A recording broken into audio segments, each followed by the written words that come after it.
Appreciate all of you joining us today on this panel.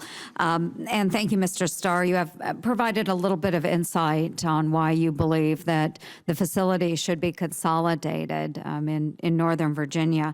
But honestly, looking at the cost to our taxpayers, of course, we want high quality training.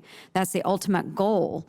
But $1 billion for the original plan versus 213 at Glencoe $1 million. There is a huge difference, and where, convenience may be nice, but we want high quality training regardless. Do you feel that what you're receiving right now through DHS and the partnerships with Glencoe is not providing that high quality training? Thank you, Senator, for the question. It gives me an opportunity to talk about the money.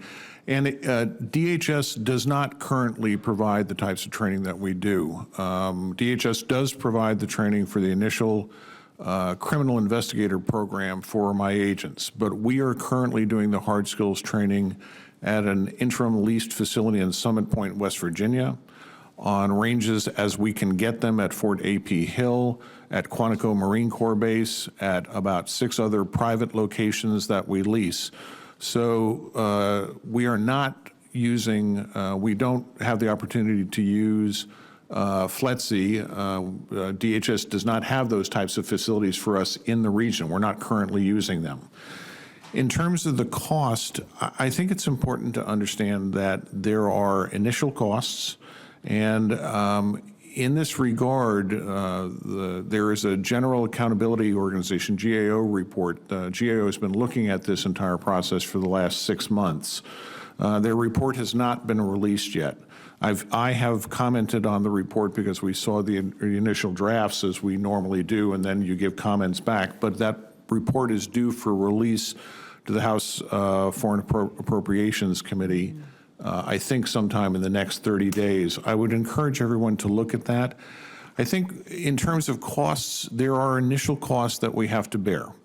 But then there are also long-term costs, and the estimates are that flying people down to FLETC, the numbers that we have to do, which is A, very inconvenient, and B, may interfere with the training, but over the first 10-year period alone will be $80 million to $90 million more expensive than just us busing our people to a facility in Northern Virginia. So I think clearly over the life of this facility, of the life of the training that we need to do, and I would say that we're going to be going into a period of 10, 20, 30 years where we're going to need this type of training, the costs for doing it in Northern Virginia are going to be less than the costs of doing it in Florida. And we will have a single site where we can do all the training. So I think it's important to understand short-term costs versus long-term costs as well, and the life cycle costs of this. Well, and thank you. I appreciate it. And I will be looking at those numbers. I do think that is important to take a good hard look at that.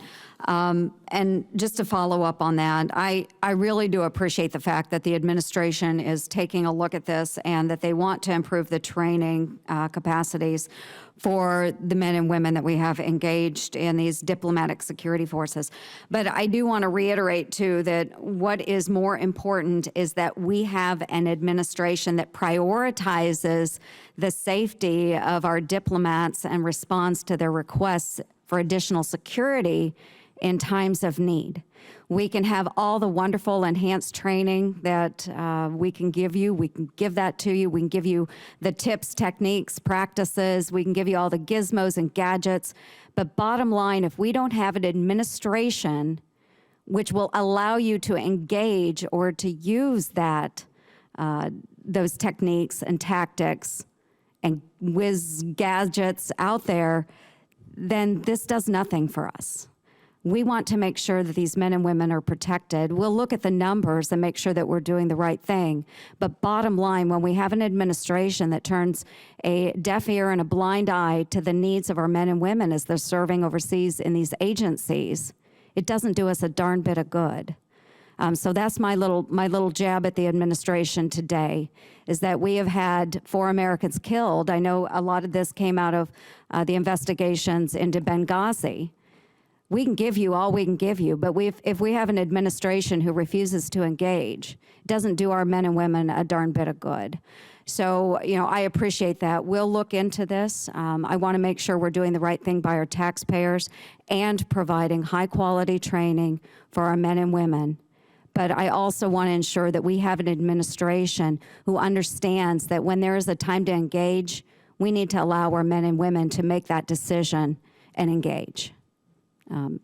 I'll get off my soapbox. Thank you. Thanks, Senators.